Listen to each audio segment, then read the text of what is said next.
All right, good people. Just want to talk to you real quick about some things going on. Um, right now, you're talking about the Civil War, and what I want to do is I just kind of want to throw some things at you about the Civil War. Uh, I hope you've been completing the assignments. If you cannot, if you don't know what the assignments are, make sure you go to Edmodo.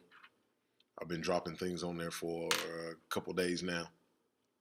You'll see some more assignments come in, some more reading assignments, things of that nature.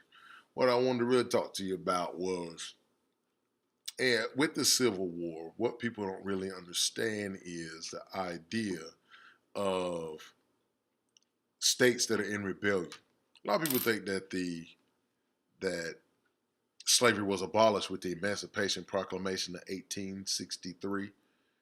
Um, most people say 18. Some people say 1861, but 1863 is when it actually hit. Here's the thing. Here's what you got to realize. Slavery was only abolished in the states that are in rebellion. What that means is the states that did not want to be part of the Union, slavery was abolished in those states. Okay. You have a lot of different mini fights go on, I guess you want to say. I wouldn't say mini wars necessarily. Like for Bleeding Kansas is one. I'll probably drop you something on that. You also have with Bleeding Kansas, it was kind of like a civil war before the Civil War. You had a lot of things going like that. You had, a lot of different battles that went down. And well, I'm not going to get into specifics right now, but I just want to kind of talk to you about them and just kind of interact with you for a little bit. So, what I'm going to do, I'll talk to you about what was that? Some of the things that went down, like Abraham Lincoln when he actually signed the Emancipation Proclamation, and people say what that done was free the slaves. Technically, on paper it did free the slaves, but it didn't end all slavery. That's what a lot of people thought. So it didn't end all slavery. What happened was, like I said earlier, only the states that did not want to be part of the Union anymore. And the only reason why that happened was because he was trying to weaken those states. Because at this point in time in history, the South produced probably 20%, 25% of cotton around the world.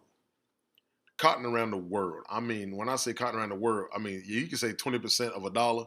It's only 20 cents. You can say 20% of the nation, but 20% of the world, that's a big chunk. And they give you a comparison, like I just said a minute ago, that's like saying taking 20% of a dollar. All right, we all know that 20% of a dollar is 20 cents. But how about 20% of $1,000? Yeah, it's a little bit more, ain't it? So that's where that comes from. And that's where people, try to get the idea of why the South was so strong. Now, I did send you one of the things and one of the readings. If I haven't, I'm going to, because it painted a picture of why each side was the strongest. Why did they benefit? That was the biggest thing. Why did they benefit? What did they have as far as benefits?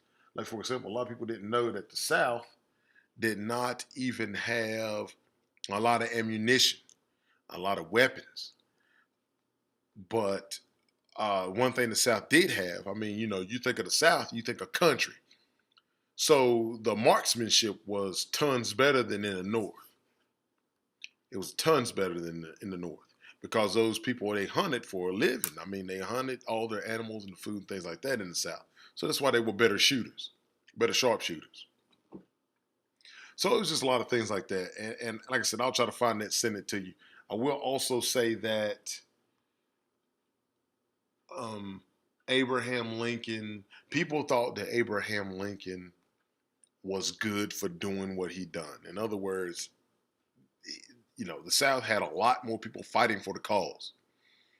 Well, Abraham Lincoln needed numbers. He'd already taken any immigrant that come into the country.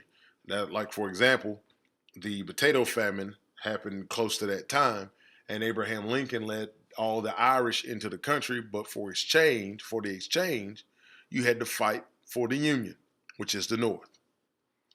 And then now you freed the slaves, and what are slaves going to do? Slaves are going to go to the people who did not oppress them. So obviously, all the slaves had gone to the North, ex-slaves had gone to the North and fought on the side of the Union Army. So that's what a lot of people don't understand. He was trying to get his numbers up. They wasn't as good as far as fighters, and he needed people up on his side that could actually fight to preserve the Union. That's what it's called. You had people like major generals, Robert E. Lee, people like that, and I'll send you something on that as well. It's pretty good for you to kind of look at, read that and get the knowledge. It's very simple readings, nothing spectacular, but it really did do a good job as far as getting all it together. Now, pulling everything together in the synopsis.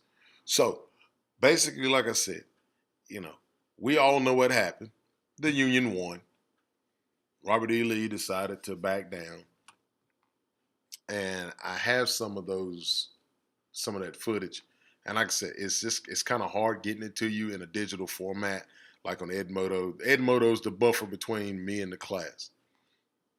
So what I'm going to do is I'll try to get that to you best way possible. I'm just a makeshift. I'm not anybody special. But I think that this is good information for you to have because it ultimately shaped our country. Now, if you have any questions, you can always email me. I'll get back with you. Or if you see me, I can pull you, we could talk face to face. But I do want to let you know that it was a fierce fight. There were a lot of people that passed away. I will say that there's a couple movies.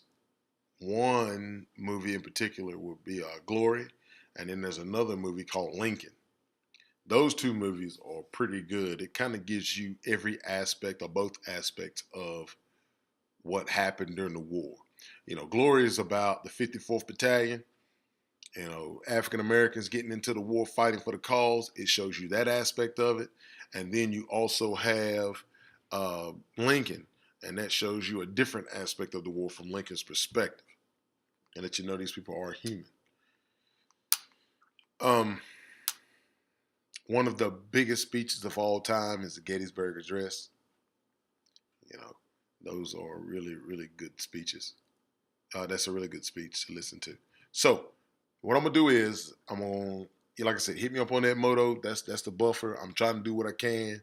It's not 100%. It's not like it was, last year when I taught it, but it's something, So if you have any questions or anything, I can address these questions this way. I can address them a couple different ways. So I'm going to go ahead and sign off, and y'all take it easy, learn, and behave in class. Bulldog Nation. Yeah.